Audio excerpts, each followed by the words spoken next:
What is up, my fellow andronauts? Let's talk about rhodiola, how it affects your testosterone, sexual function, if it's really a good herb, is it beneficial, negative, or where rhodiola really shines. Before we get into the video, be sure to get my ebook on how to maximize your testosterone naturally. Also, if you would like to do coaching with me, links are in the description below. Let's dive in. Alright, quick history lesson. Rhodiola has been prescribed for cancer and tuberculosis in Mongolia. It's been given to newlyweds to boost fertility in Siberia.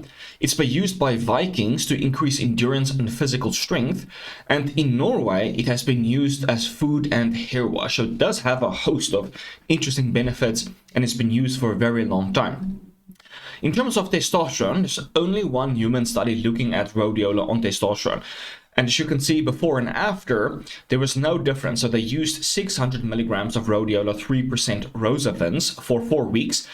And it didn't really change testosterone, but it did lower cortisol quite dramatically. And so therefore, it dramatically improved testosterone to cortisol ratio compared to placebo.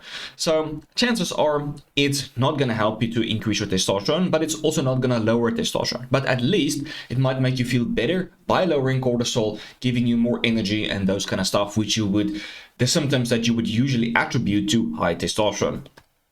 In terms of sexual function, there was again one study where men used rhodiola, and it was basically 35 men with erectile dysfunction and or premature ejaculation took 150 to 200 milligrams a day of rhodiola extract for 3 months.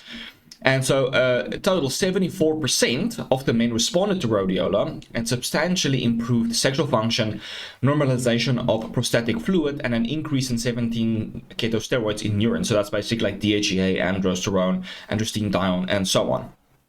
So although it didn't increase testosterone, it increased some of the other 17 ketosteroids. So it does seem to have somewhat of a steroidogenic effect, and it can help to improve your sexual function as well.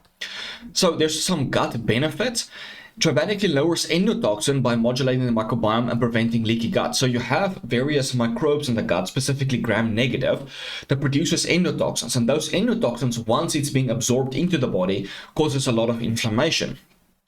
So a lot of people that have like muscle weakness, muscle pains, joint pains, just feeling more sickly and old, they tend to have leaky gut and enhanced endotoxin absorption.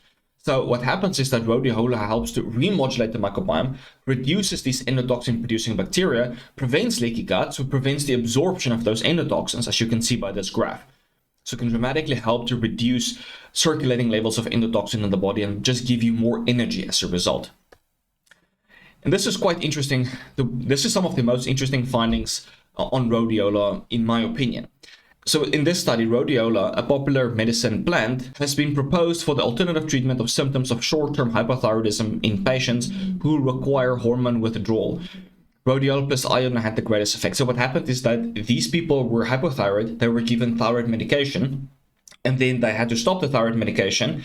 And so in the short term, maybe a week or 2 or 3, depending on how long someone takes to recover, they will become, again, hypothyroid. And depending on where they were before thyroid medication, they will likely just return to that state, right? And so this was most interesting because they gave these people rhodiola, the ERS, or rhodiola with iodine. And so you can see this is the dark gray column here is the rhodiola plus iodine. So TSH basically was restored similar to euthyroid individuals with a rhodiola and iodine. Free T4 was almost normalized, free T3 was normalized, and then you have thyroid globulin, which was significantly elevated, which was interesting. But combining rhodiola with iodine seems to normalize thyroid function compared to almost euthyroid individuals. So it has strong pro-thyroid effects, especially when combined with iodine. So this was some of the most interesting findings on rhodiola, in my opinion. Clearly having like a pro-metabolic effect.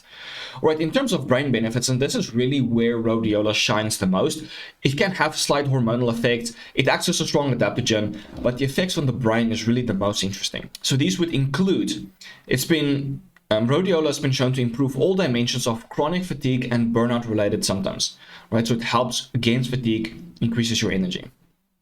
Results is seen after just 1 week, which becomes even more prominent after 8 weeks of using rhodiola, which is quite significant. And a lot of fatigue symptoms actually comes from the gut. So I think like the fact that it helps against fatigue is because it improves gut health, prevents leaky gut, reduces endotoxin absorption. Rhodiola possesses a clear and significant antidepressant activity in patients suffering from mild depressive disorder and improves their quality of life and clinical symptoms. Statistically significant reductions in levels of depression as well as in specific symptoms of depression such as insomnia, emotional instability, and somatization could be demonstrated in higher doses, about 600 milligrams a day for 12 weeks. An additional positive effect was observed. So it does have strong anti-fatigue, antidepressive effects, and help to improve your sleep quality, help against anhedonia, and help with emotional stability and so on. Significant improvements in physical fitness, neuromotoric functions, mental performance, and general well-being. Statistically significant reductions in mental fatigue, including improved sleep patterns and reduced need for sleep, greater mood stability, and greater motivation. So this seems like a bunch of great benefits, brain benefits specifically from taking rhodiola. So looking at some of the mechanisms of actions, like how rhodiola can do this for the brain. Basically, in small to medium doses, rhodiola administrations was found to stimulate the norepinephrine, serotonin, dopamine, and acetylcholine receptors in the central nervous system. It enhances the effects of those neurotransmitters on the brain by increasing the permeability of the blood-brain barrier to the precursors of dopamine and serotonin. So more dopamine and tryptophan can enter the brain for the production of those neurotransmitters. Rhodiola may also facilitate the production and proliferation of dopamine-producing cells. More dopamine-producing cells, more dopamine, making you feel better. Rhodiola can increase the levels of norepinephrine, dopamine, serotonin, and acetylcholine in the brain. It acts as a monoamine A and B inhibitor, so it prevents the breakdown of serotonin, dopamine, and norepinephrine, just increasing all of the neurotransmitters in the brain. Rhodiola also stimulates the synthesis, transport, and receptor activity of the opioid receptor and peptides such as beta endorphins. So acting on the opioid system, and beta endorphins help a lot with mood and euphoria and those kind of good stuff. This might be why it helps with the depression and so on. Rhodiola might protect the brain and heart by reducing the secretion of CRF or CRH also under stress, which is the precursor. The hypothalamus releases CRH, which stimulates the pituitary to release ACTH, which stimulates the adrenals to release cortisol.